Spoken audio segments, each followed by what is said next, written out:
आप यकीन मानिए सुबह से जितनी बार भी इस तस्वीर को देखा है बेचैन हो उठा, इसलिए कि ऐसी तस्वीरें, ऐसी चीज़ें एक इंसान दूसरे इंसान के साथ करे, कलेजा कांप जाता है सोच कर भी।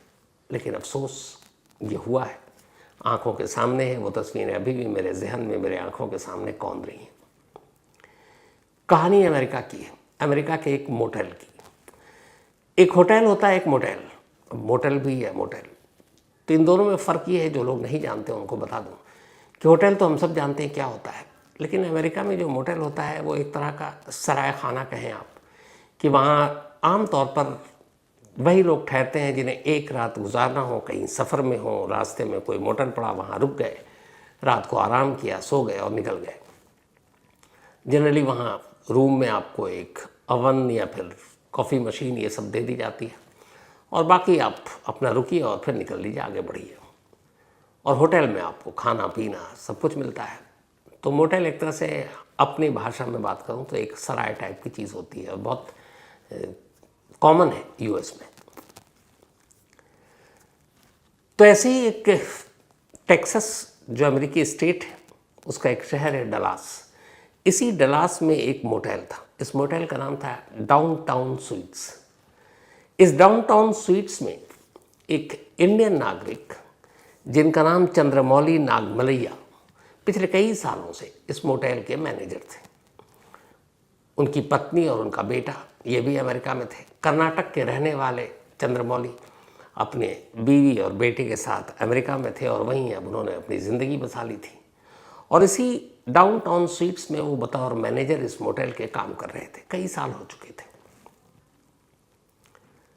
10 सितंबर यानी परसों की बात है, वेडनेसडे की, बुधवार की सुबह के करीब 8:26 हुए थे। चंद्रमौली का रूटीन था ये कि वो जब सुबह उठते, और इसी मोटेल में स्टाफ के ठहरने की भी जगह दे दी जाती है, तो उसी मोटेल में उनकी फैमिली भी रहती थी, पत्नी और बेटा। तो वो सुबह उठने के बाद सारे रूम को चेक किया करते थे कि रूम में कहीं कोई कमी तो नहीं है। तो ऐसे ही एक रूम का जब वो मुआयना कर रहे थे तो उन्होंने पाया कि वहाँ की वॉशिंग मशीन ख़राब है। अब जब वो मुआयना कर रहे थे तब उनके साथ 2 और स्टाफ थे उसी मोटेल के, एक लेडी स्टाफ थी और एक जेंट्स था। जो जेंट्स था वो क्यूबा का रहने वाला था और उसका नाम था मार्टिनेज। पूरा नाम योडानिस कोबोस मार्टिनेज। तो ये दोनों साथ थे। अचानक नज़र पड़ी चंद्रमौली की, उन्होंने देखा कि वॉशिंग मशीन ख़राब है। तो उन्होंने ये कहा कि इस वॉशिंग मशीन को यूज़ न कर पाए कोई, इस बात को इंश्योर करना। अब साथ में फीमेल स्टाफ भी थी। उन्होंने फीमेल स्टाफ से कहा कि इस वॉशिंग मशीन को कोई यूज़ ना करे क्योंकि ख़राब, इस बात को इंश्योर करना, और साथ में मार्टिनेज को भी बता देना ट्रांसलेट करके, क्योंकि उसकी इंग्लिश थोड़ी कमज़ोर थी। मार्टिनेज ने ये सुना और उसे बुरा लगा। उसे लगा कि ये डायरेक्ट उससे क्यों नहीं कहा, वो फीमेल स्टाफ के ज़रिए ये बात मुझ तक क्यों पहुंचा रहा है। बस इसी बात पे गुस्सा आया, उसने कुछ कहा और फिर अचानक झगड़ा करने लगा। शुरुआत बातचीत से हुई, इसके बाद उसने हाथ पैर चलाना शुरू कर दिया और वो बेहद गुस्से में था मार्टिनेज। थोड़ी देर के बाद उसके गुस्से और उसको देखते हुए चंद्रमौली डर गए। 50 साल के चंद्रमौली, 37 साल का मार्टिनेज। अब वो अपनी जान बचाकर रूम से भागने लगे। वो दरवाजे को रोक कर खड़ा हो गया। वो खिड़की से नीचे कूदकर भागने की कोशिश की। किसी तरह से अपनी जान बचाकर वो कमरे से बाहर निकले और दौड़ते हुए नीचे आए। नीचे फ्रंट ऑफिस मोटेल का। नीचे आने के बाद अब वो बेतहाशा भाग रहे हैं। इस दौरान में पता नहीं कहाँ से मार्टिनेज ने एक तेज़ धार हथियार अपने हाथ में ले लिया। ऊपर कमरे में काफ़ी लात घूसा मारा। चंद्रमौली जख्मी भी थे। अब नीचे आकर वो भाग रहे हैं। नीचे कई सारी, करीब 6 गाड़ियाँ पार्क हैं, फ्रंट स्टाफ है जो ऑफिस, और इत्तेफाक से उस वक्त उनकी बीवी और बेटे वहीं फ्रंट ऑफिस के पास थे। सुबह का वक्त था, करीब 8:30, 8:26। अचानक देखा उन लोगों ने कि चंद्रमौली की वाइफ और बेटे ने कि उनके पति या पिता को एक शख्स दौड़ा रहा है। वो मार्टिनेज को भी जानते थे क्योंकि उसी मोटेल का स्टाफ। अब मार्टिनेज दौड़ता हुआ पीछे आ रहा और चंद्रमौली चीख रहे हैं। उसके बाद दौड़ते दौड़ते वो कॉरिडोर है फ्रंट ऑफिस के पास, वहाँ आकर शायद गिर जाते हैं या गिर गए। इतने में मार्टिनेज भी पहुंच गया। अब वो उसी तेजधार हथियार से अचानक चंद्रमौली पर हमला करने लगा। ये देखकर चंद्रमौली की वाइफ और बेटे आगे बढ़ते हैं, गिड़गिड़ाते हैं, मार्टिनेज से रोकने की कोशिश करते हैं, लेकिन जब तक वो रोक पाती तब तक एक अजीब मंजर हुआ। पहले तो उस तेज धार हथियार से कई वार किए चंद्रमौली के जिस्म पर, इसके बाद अचानक बाल पकड़ा और उसका सर धड़ से अलग कर दिया। ये देखते ही चंद्रमौली की वाइफ और बेटे दोनों वहाँ से पीछे हट गए, उनके कदम डर और दहशत की वजह से, किसी की भी हालत ऐसी हो जाए। इसके बाद अब वो सर वहीं पे गिरा हुआ है। मार्टिनेज उसको पैर से ठोकर मारता है, ऐसा वो 2 बार करता है। फिर सर कहीं थोड़ी दूरी पर है, उसके बाद वो आगे बढ़ता है, बाल पकड़कर सर को उठाता है। अब उसी मोटल के कंपाउंड में वो हाथ में लेकर वो सर चल रहा है। चलते चलते वो एक दीवार की तरफ जाता है। दीवार के पास एक डस्टबिन है, उस डस्टबिन में वो सर को डाल देता है। इस दौरान में जब वो ये सब कुछ कर रहा है तब इसी मोटल के मेन गेट पर 3 गार्ड, 3 स्टाफ मौजूद हैं और वो ये सब कुछ अपनी आंखों से देख रहे हैं, लेकिन देखकर उनकी भी हालत ख़राब है। इसी दौरान में जब वो डस्टबिन में से डालता है तब तक सामने से एक फायर ब्रिगेड की गाड़ी मोटल के अंदर एंट्री मारती है। शायद कुछ लोगों ने फ़ोन कर दिया था और यह वो गश्त पर थी।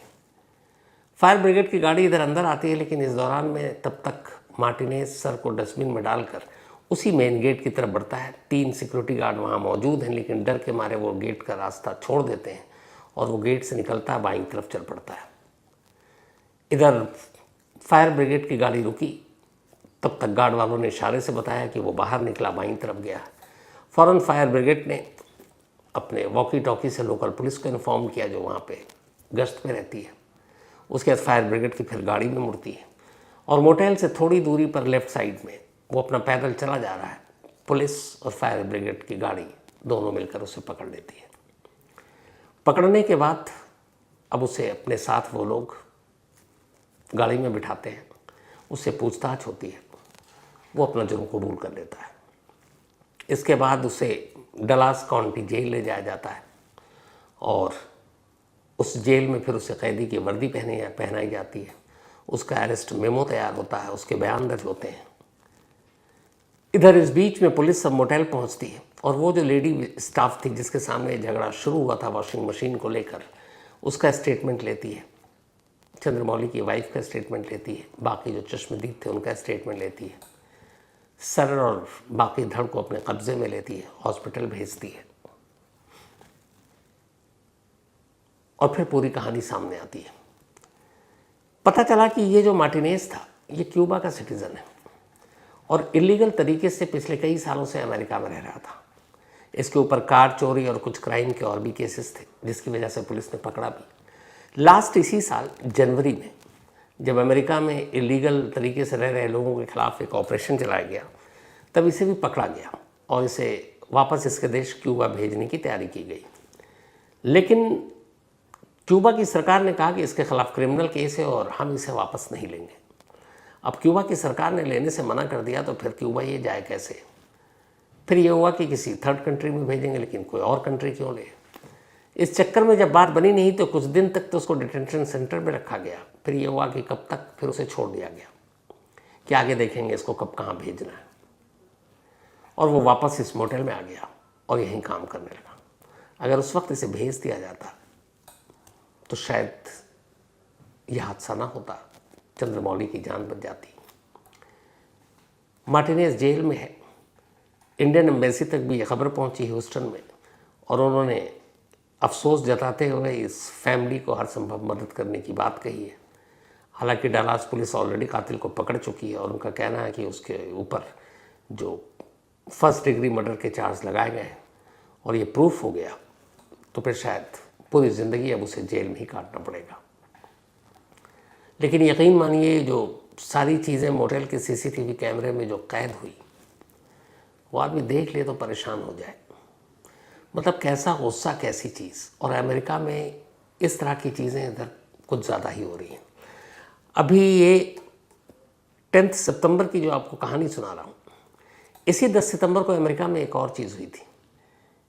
अमेरिका में एक ऊटा वैली यूनिवर्सिटी है, यहाँ पे अमेरिकी प्रेसिडेंट डोनाल्ड ट्रंप के करीबी और उनके एक साथी, उनके एक दोस्त, उनको गोली मारी गई। और ये हर जगह खबर है मीडिया में। और उसकी वजह यह है कि जो मिस्टर चार्ली किर्क, ये ऊटा वैली यूनिवर्सिटी में 10 सितंबर को एक लेक्चर दे रहे थे। करीब 3000 स्टूडेंट वहाँ मौजूद थे। वहाँ लेक्चर दे रहे थे। लेक्चर देने के बाद सवाल जवाब का दौर शुरू हुआ। एक स्टूडेंट ने सवाल पूछा कि अमेरिका में गन कल्चर, स्कूल कॉलेजों में शूट आउट और बढ़ती वायलेंस या हिंसा क्यों है, इसे कैसे कंट्रोल किया जाएगा।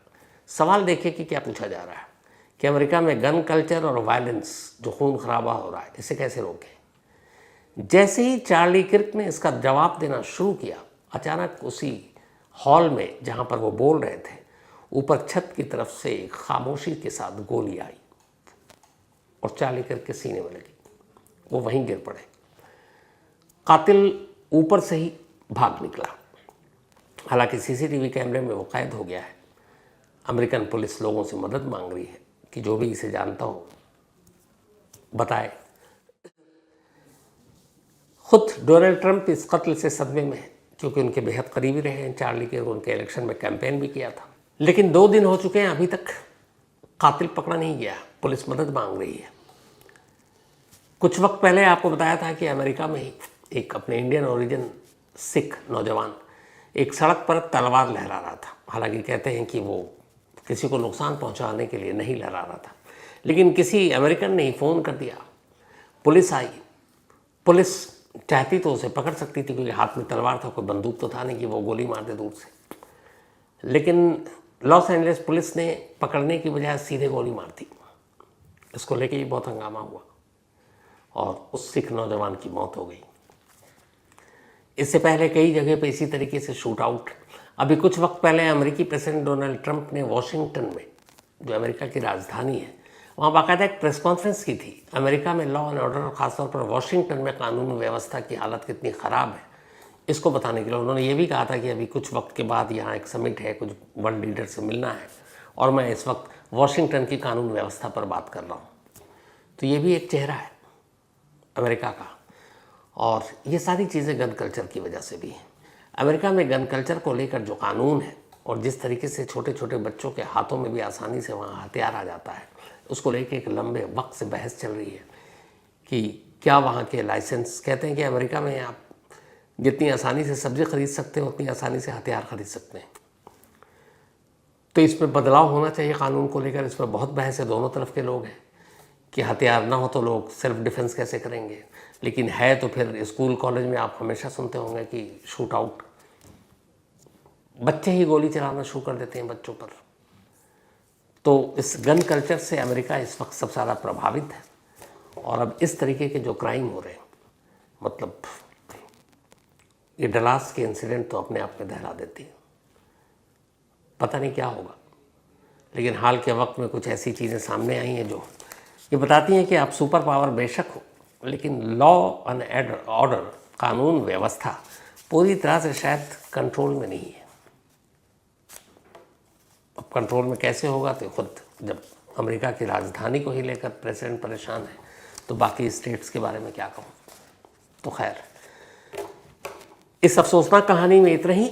और संडे इंडिया पाकिस्तान मैच है एशिया कप में, उसको लेके बहुत सारी बहस भी हो रही है कि लोग कुछ कह रहे हैं बाइकआउट करो, कुछ कह रहे हैं नहीं कहो। कई लोगों ने मुझसे पूछा। आज विकी पाजी और निखिल नाज, इनका एक विक निक शो है, उसमें भी बैठा था, तो सीधे सवाल किया गया। अब क्रिकेट तो आपको पता है मेरा पैशन है, तो मेरा ये मानना है कि अगर इंडिया पाकिस्तान के साथ रिश्ते ख़त्म करने हैं तो फिर हर मोर्चा पर ख़त्म होना चाहिए। बात सिर्फ क्रिकेट तक नहीं होनी चाहिए, फिर तो बिज़नेस से लेके, रूट से लेके, बाकी मीटिंग से लेकर। अभी लास्ट वीक हमारे फॉरेन मिनिस्टर और पाकिस्तान के फॉरेन मिनिस्टर एक ही छत के नीचे थे, तो वो भी नहीं होना चाहिए। सिर्फ क्रिकेट ही क्यों, और क्रिकेट पे ही गाज क्यों। बल्कि मेरी सोच तो दूसरी ये है कि क्रिकेट के मैदान में पाकिस्तान को जो हरा के खुशी मिलती है ना, वो वैसे नहीं मिलती। तो इसीलिए इस पर बहस चल रही है। लेकिन ठीक है, राजनीति, पॉलिटिक्स सब अपनी जगह।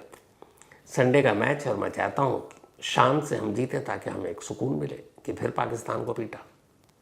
इससे ज़्यादा फिर सुकून मिलता नहीं है।